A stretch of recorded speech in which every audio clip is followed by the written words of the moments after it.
Jangan datang lagi mencari saya. Sudah berapa kali saya bilang, apa yang kamu lakukan di sini? Bapak Tony Wijaya berteriak marah kepada anaknya yang berdiri di depannya. Mama sudah seperti itu. Saya juga sangat sedih. Sekarang papa begini lagi. Bagaimana saya harus bersikap? Dimas Putra menjawab dengan nada putus asa. Setelah mama meninggal, kamu bilang kamu sedih. Kalau benar-benar merindukan mama, saya tidak akan bersembunyi di tempat seperti ini. Bapak Tony berkata dengan suara bergetar. Kamu masih ingat bagaimana sikapmu waktu mama sakit dan saat mama meninggal? Dia melanjutkan pertanyaannya dengan tajam. Saya juga punya kesulitan sendiri, Pak. Dimas mencoba membela diri. Ya, kamu hanya memikirkan keadaanmu sendiri untuk menjalani hidup. Kenapa saya harus heran? Bapak Tony tertawa pahit. Kamu sudah menjual rumah dan tanah itu, kan? Tony menambahkan dengan nada sinis. Betul, akhirnya kamu datang ke gunung ini untuk mencari uang, bukan karena khawatir dengan ayahmu. Bapak Tony langsung menunjuk inti permasalahan. Sudah 1 tahun berlalu, sejak Bapak Tony Wijaya yang berusia 83 tahun, tinggal sendirian di pegunungan Bogor yang terpencil. Meskipun Tony memiliki anak, dia memilih hidup hanya bersama alam, menjalani kehidupan sebatang kara. Sebuah rumah bata merah sederhana yang sudah diperbaiki, hari ini Tony kembali terbangun oleh suara jangkrik dan kicauan burung. Tidak ada yang perlu terburu-buru. Setelah bangun secara alami, Tony langsung bangkit dari tempat tidur. Dia memetik beberapa sayuran liar dari gunung, hanya dibumbui garam dan minyak kelapa, dimakan begitu saja dengan sederhana. Saat makan siang, dia menambahkan sedikit tempe goreng. Untuk makan malam, dia mencampur nasi dengan sambal terasi buatan sendiri. Begitulah, 1 kali makan bisa diselesaikan dengan cepat dan sederhana. Di siang hari, Tony akan sibuk di kebun kecil di depan rumah, atau memperbaiki rumah yang semakin tua. Sesekali dia turun gunung ke pasar, tapi sebagian besar waktu dihabiskan sendirian di pegunungan. Di usia 83 tahun, masih harus bertani, mendaki gunung, dan mengetuk-ngetuk sana-sini memang tidak mudah. Saat musim panas, dia tidur dengan bantuan kipas angin, sambil memandangi bintang-bintang di langit malam. Saat musim dingin, dia meringkuk di dekat tungku api, mengenang masa-masa yang telah berlalu. Meskipun lingkungannya keras dan hari-harinya sepi, Tony merasa hatinya justru lebih tenang daripada dulu. Setelah melalui 1 tahun ini, Tony sangat merasakan bahwa penderitaan fisik jauh lebih ringan dibanding siksaan batin. Jika kehidupan seperti ini disebut tenang, maka kehidupan yang sama berulang setiap hari selama setahun memang sangat tenang. Namun hari ini, karena kedatangan tamu tak diundang ini, ketenangan itu terganggu. Tony memandang anaknya Dimas Putra. Pikirannya melayang ke masa-masa yang telah berlalu. Tony lahir dalam keluarga miskin, sebagai anak bungsu dari 7 bersaudara.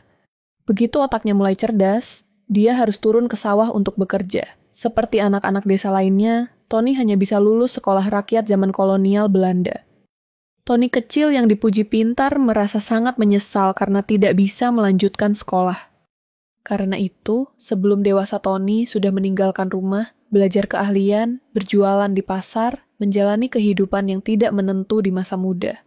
Kemudian dalam suatu kesempatan, dia mulai menanam kopi Arabica di desa tempat dia menetap. Awalnya bekerja di perkebunan kopi terbesar di desa. Setelah mengumpulkan uang, di usia 30 tahun dia menyewa tanah untuk berkebun sendiri. Entah karena beruntung atau memang pintar dalam menanam kopi, usaha kopi Arabica Tony membuatnya hidup berkecukupan. Setelah hidup stabil, Tony mulai sempat memperhatikan hal-hal di sekitarnya. Begitulah, di usia hampir 40, dia bertemu dan menikahi istrinya yang lebih muda. Kemudian lahirlah anak laki-laki mereka, Dimas Putra, Tony yang berjuang tumbuh di antara 7 bersaudara. Dan, karena kemiskinan tidak bisa menyelesaikan pendidikan, bersumpah akan memberikan pendidikan terbaik untuk anak tunggalnya Dimas. Tony dan istrinya bekerja mati-matian, semua demi agar anak mereka bisa mendapatkan pendidikan yang baik. Begitulah, Tony berhasil mengirim anaknya ke universitas terbaik di Indonesia, Universitas Indonesia. Ini adalah kebahagiaan besar dalam keluarga. Bahkan tetangga-tetangga tahu tentang hal ini.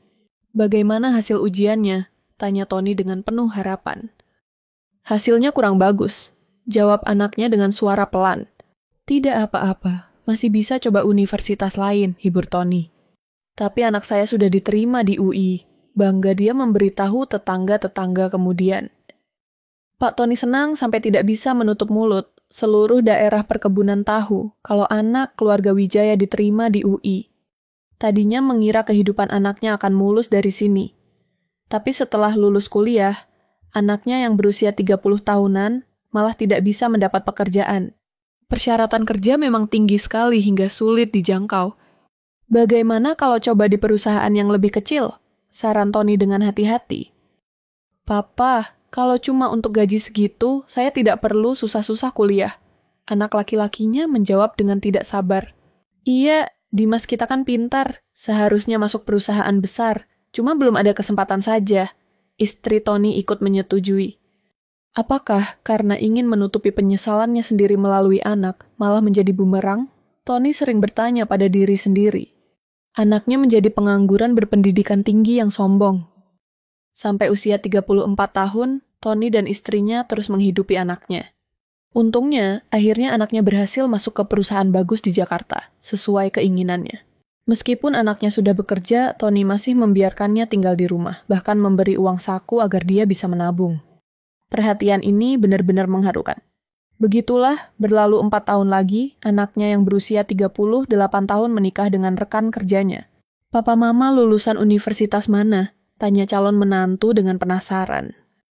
Kami satu daerah dengan Dimas dan kamu. Kebetulan sekali. Ibu Sari mengalihkan pembicaraan. Tony, istrinya, dan anaknya terdiam. Istrinya lulusan SMA, sedangkan Tony hanya lulusan sekolah rakyat zaman kolonial. Itu... Tony baru akan membuka mulut, tapi anaknya memotong. Papa saya lulusan universitas di Bandung. Mungkin kamu kurang familiar. Dimas cepat-cepat menyela. Universitas Pajajaran? Calon menantu melanjutkan bertanya. Bukan Unpad, Dimas tergagap. Ngomong-ngomong, saya lapar sekali. Mama makannya masih lama.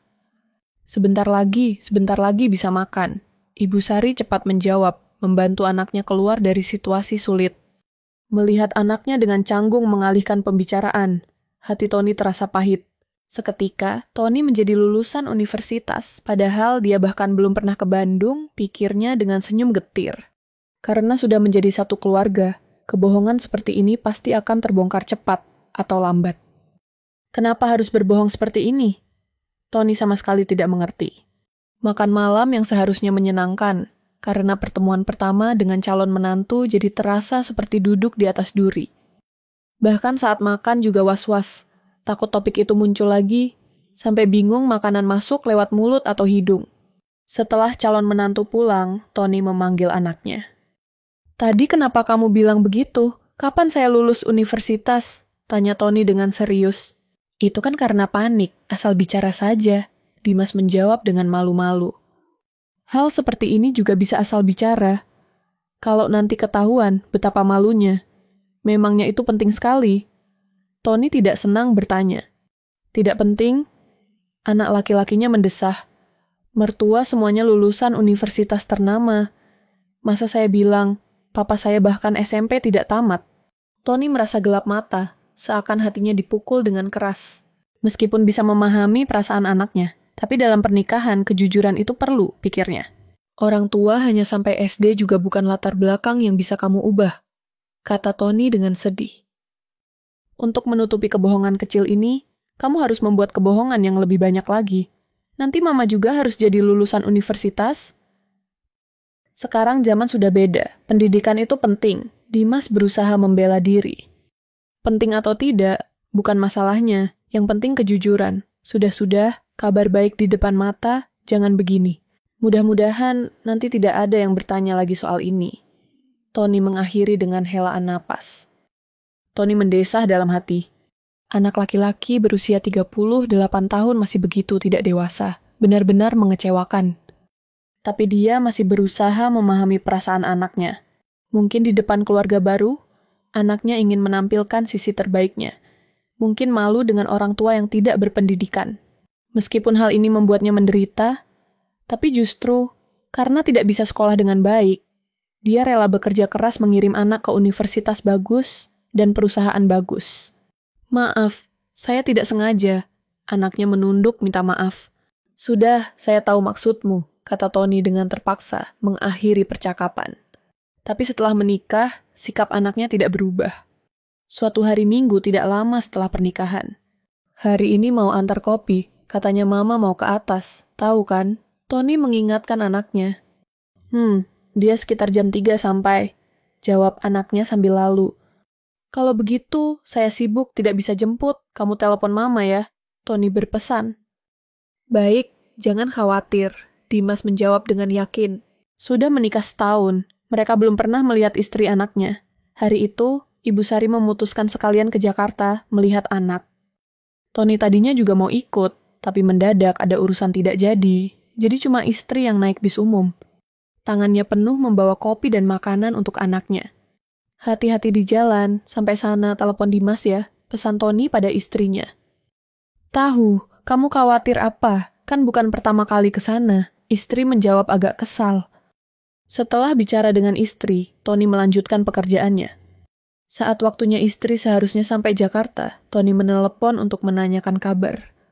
Sudah ketemu Dimas? Tanya Tony dengan cemas. Dia bilang akan telat sedikit, suruh saya tunggu dulu, jawab istrinya dengan tenang. Apa? Saya sudah bilang dia harus tepat waktu jemput kamu, kok malah suruh tunggu? Tony marah. Memangnya kenapa? Tunggu sebentar tidak apa-apa, saya bisa sekalian lihat-lihat Jakarta. Istri menjawab cuek. 1 jam kemudian, Tony menelepon istri lagi. Kenapa belum telepon? Sudah ketemu? Tanya Tony dengan khawatir. Belum. Dia bilang belum bisa berangkat. Suara istri terdengar lelah. Kenapa? Tony terkejut. Katanya keluarga mertua tiba-tiba datang. Istri menjelaskan. Apa? Begitu saja meninggalkan kamu sendirian di terminal? Suara Tony meninggi. Kalau begitu naik taksi ke rumahnya? Ngapain harus menunggu terus? Saran Tony. Saya juga bilang begitu. Tapi dia bilang mertuanya sebentar lagi pergi, suruh tunggu lagi. Jawab istri dengan terpaksa. Anak sialan, umpat Tony. Tony menutup telepon, langsung menelepon anaknya. Halo? Anak menjawab dengan suara pelan. Dimas, Mama sudah lama menunggu di terminal. Kamu masih belum jemput? Ngapain sih? Tony bertanya dengan marah. Itu, tiba-tiba mertua datang jadi, anak menjawab tergagap. Mama menunggu di sana, ada hubungannya apa dengan mertua yang datang? Tony tidak mengerti. Mereka tidak bisa bertemu, jawab anak dengan suara kecil. Kenapa tidak bisa bertemu? Memangnya musuhan. Tony marah pada anaknya yang tergagap. Ya, takut saling tidak nyaman. Anak menjelaskan dengan terpaksa. Begitu ya, cepat jemput Mama. Dia tidak kenal tempat, perintah Tony. Sebentar lagi, mereka hampir pergi, anak berjanji. Mama tidak kenal Jakarta, begitu saja ditinggal tidak peduli, pantas. Cepat pergi. Kalau tidak, saya naik mobil ke sana sekarang. Jam segini papa mau datang? Suara di telepon berganti jadi istri. Dimas bilang sebentar lagi sampai, papa jangan datang. Kamu masih belain dia? Tony tidak percaya. Begitu saja menunggu. Kenapa tidak naik taksi ke rumah anak? Atau naik mobil pulang? Sekarang keluarga mertua sedang di sana. Saya tidak enak hati menyerbu. Dimas juga susah. Istri berkata hati-hati. Susah apa? Begitu saja membiarkan tamu menunggu. Jakarta ke sini jauhnya kamu tahu. Jauh-jauh datang belum lihat muka anak sudah harus pulang. Tidak apa-apa, dia bilang hampir sampai. Saya naik mobil yang agak malam saja. Istri menghibur suami. Hati Tony sakit sekali. Istri yang polos itu kasihan sekali dan mengharukan. Kamu begitu memanjakan dia, makanya Dimas jadi tidak menghargai orang tua sesukanya saja. Tony tidak tahan memarahi. Saya kenapa? Mau ketemu anak salah ya? Istri agak tersinggung. Telat pulang tidak apa-apa. Kamu jangan khawatir. Cepat tidur. Istri menutup telepon. Tony mau telepon memarahi anak, tapi dia berhenti. Dia takut akan mengatakan hal yang terlalu keterlaluan, berusaha menenangkan amarahnya. Begitulah, setelah makan malam tanpa istri, Tony naik ke tempat tidur sendirian. Tengah malam, suara mobil membangunkannya dari tidur. Dalam kegelapan, dia melihat jam yang menyala merah, sudah lewat jam 1 malam. Baru mau ambil HP lihat ada missed call dari istri atau tidak. Sudah dengar suara pintu depan dibuka. Jam segini kamu pulang? Katanya mau menginap. Tony terkejut. Toh juga tidak bisa tidur nyenyak. Untung masih ada mobil terakhir. Istri menjawab dengan lelah. Melihat istri yang kelelahan, Tony terdiam. Anak itu mengusir kamu? Tanya Tony hati-hati. Tidak, saya lihat keluarga mertua ada, jadi memutuskan pulang sendiri.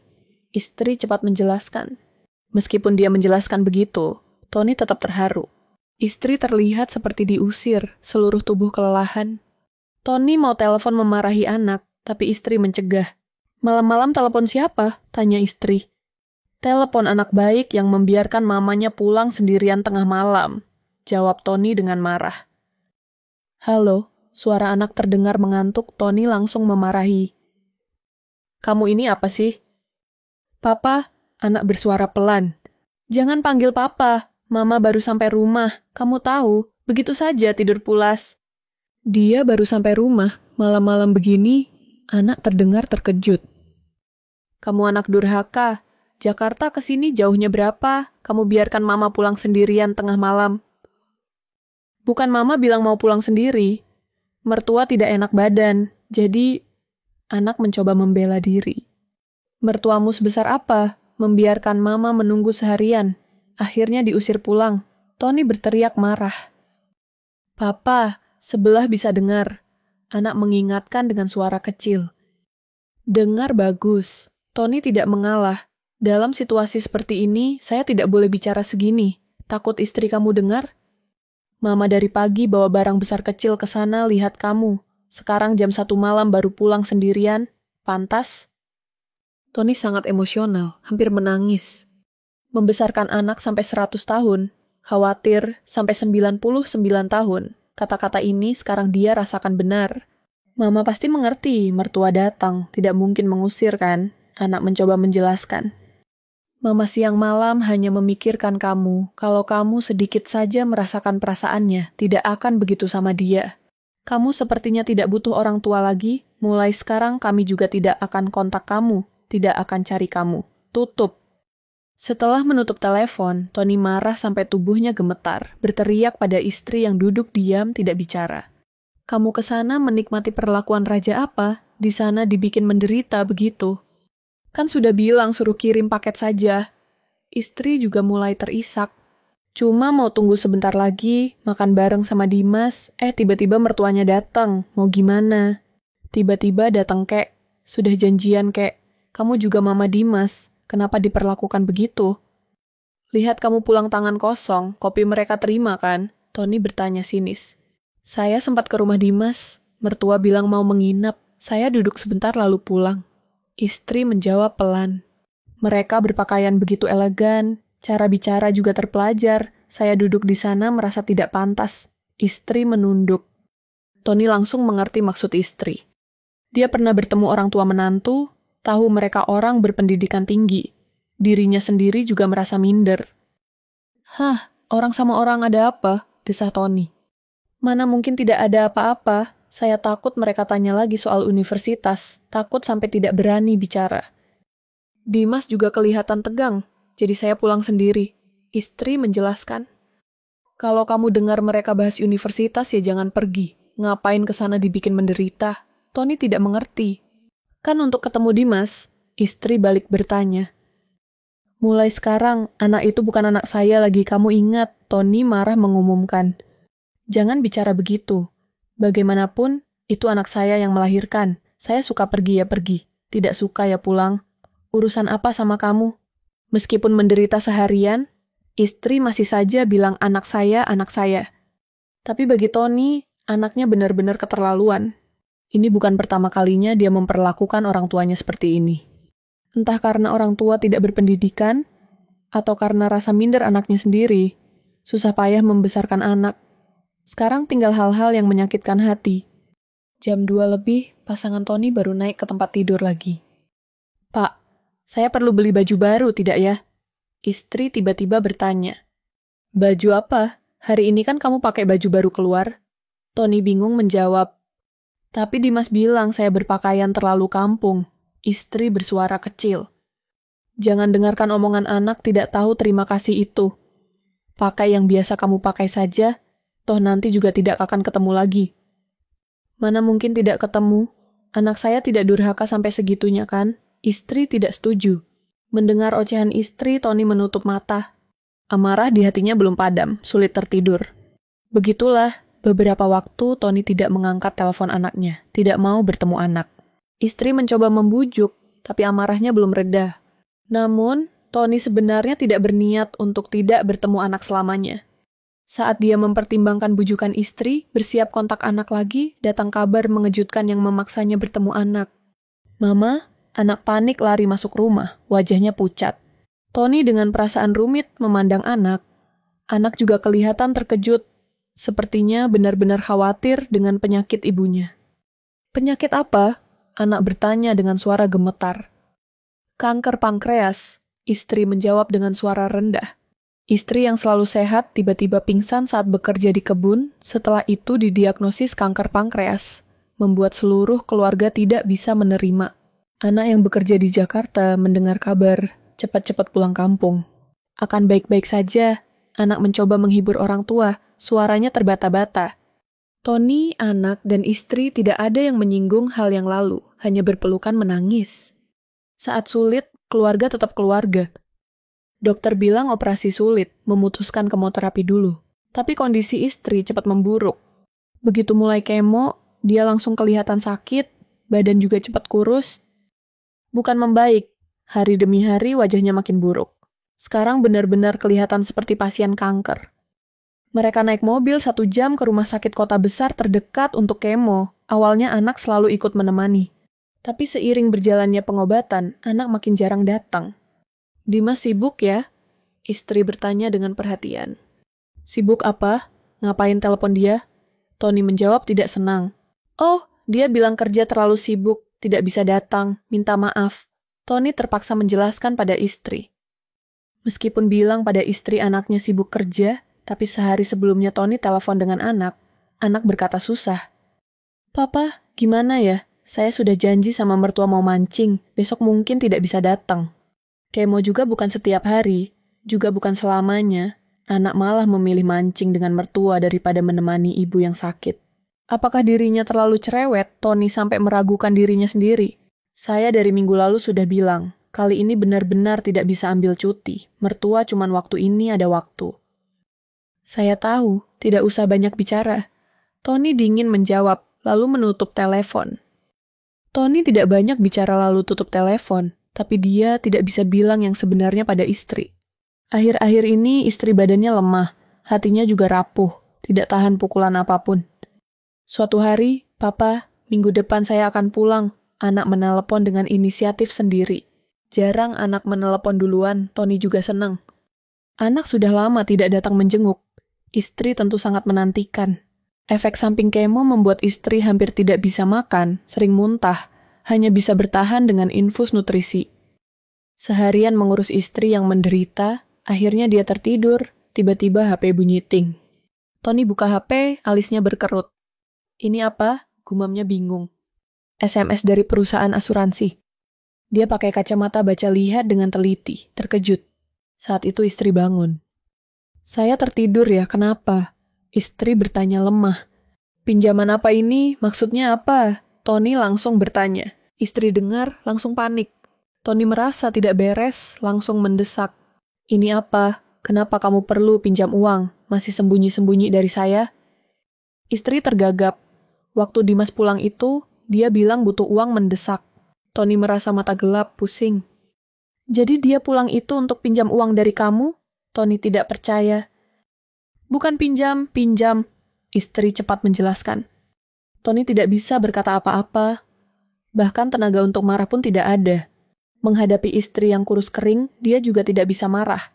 Kamu belum kasih uang sama dia kan? Tony bertanya dengan harapan. Kita punya rumah, punya tanah. Meskipun dia tidak kembalikan, kita jual sebagian kasih dia juga tidak apa-apa.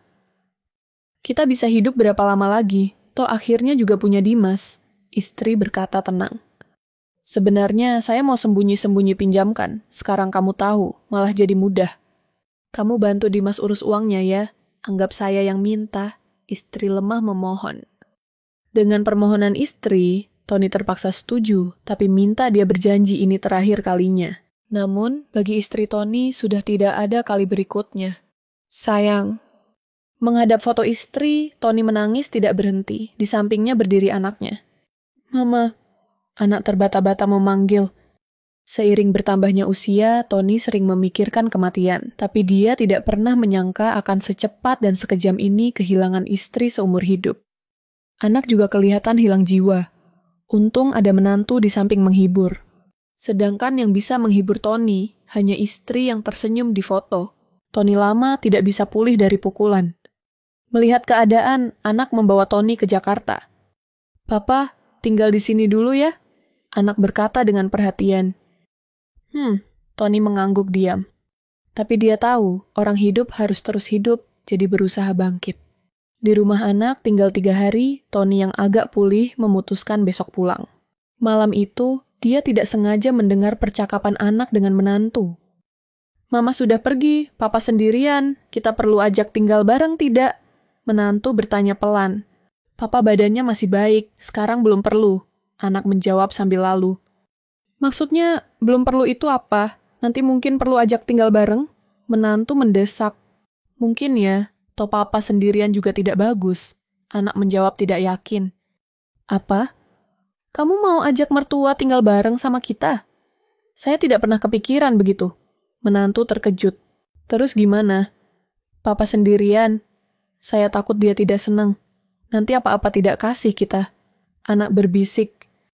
Ternyata yang dikhawatirkan anak dan menantu adalah bagaimana mengurus Tony yang kesepian. Tony tidak pernah kepikiran mau tinggal bareng dengan anak. Dia tadinya berencana pulang terus menanam kopi, sampai tidak kuat lagi, lalu menyusul istri. Tapi mendengar omongan anak, Tony tiba-tiba sadar. Hidup benar-benar ironis, pikirnya. Tony dan istri seumur hidup untuk anak, buah hidup mereka ya anak. Tapi anak ini, saat ibu baru meninggal, yang dikhawatirkan cuma anaknya sendiri.